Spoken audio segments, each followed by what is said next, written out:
আসসালামু আলাইকুম, কেমন আছেন সবাই? আশা করছি ভালো আছেন। আরব আমিরাতের ভিসার সর্বশেষ আপডেট নিউজে আপনাদের সবাইকে স্বাগতম।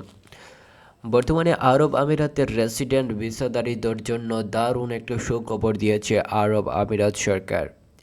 বর্তমানে আরব আমিরাতে যেই সমস্ত প্রবাসীরা রেসিডেন্ট ভিসাধারী রয়েছেন তাদের জন্য আরব আমিরাত সরকার এই মুহূর্তে যে দারুণ সুখবর দিয়েছে সেটি হচ্ছে আপনারা 9টি দেশে without work permit, without visit, মানে উইথআউট ভিজিট ছাড়াই কিন্তু যেতে পারবেন আরব আমিরাত থেকে সরাসরি যে 9টি দেশে।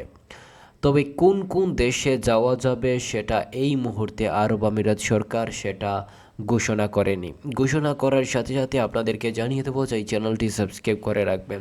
এই মুহূর্তে যারা বর্তমানে আরব আমিরাত থেকে বিভিন্ন দেশে যেতে চাচ্ছেন তারা আরব আমিরাত যে সরকার বর্তমানে যেই সুযোগটি করে দিয়েছে সেই সুযোগের মাধ্যমে কিন্তু আরব আমিরাত প্রবাসীরা বিভিন্ন দেশে যেতে পারবেন আরব আমিরাত থেকে। তবে সেটা সময়ে এলেই বোঝা যাবে আরব আমিরাত সরকার এই কোন 9টি দেশে আরব আমিরাত রেসিডেন্স ভিসাধারীরা কোন 9টি দেশে যেতে পারবেন সেটা হয়তো ইতিমধ্যে কোনো আপডেট আসেনি, পরবর্তীতে কোনো আপডেট আসবে।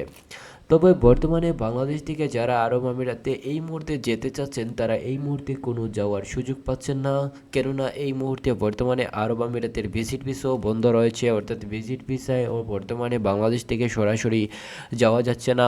তাছাড়া বর্তমানে কোনো ধরনের ভিসা চালু নেই, লেবার ক্যাটাগরির ভিসা, ক্লিনার ভিসা, এই ক্যাটাগরির ভিসাও বর্তমানে চালু নেই। তবে লেবার ক্যাটাগরির ভিসা খুলে দেওয়ার জন্য বিভিন্নভাবে বাংলাদেশ সরকার চেষ্টা করছে। বাংলাদেশ সরকার বিভিন্নভাবে আরব আমিরাতের সরকারদের সাথে যোগাযোগ করার চেষ্টা করছে। ইতিমধ্যে কিন্তু আপনারা জানেন আরব আমিরাতের ভিসার যে আপডেট সেই আপডেটটি কিন্তু অনেক ধরনের আপডেট রয়েছে।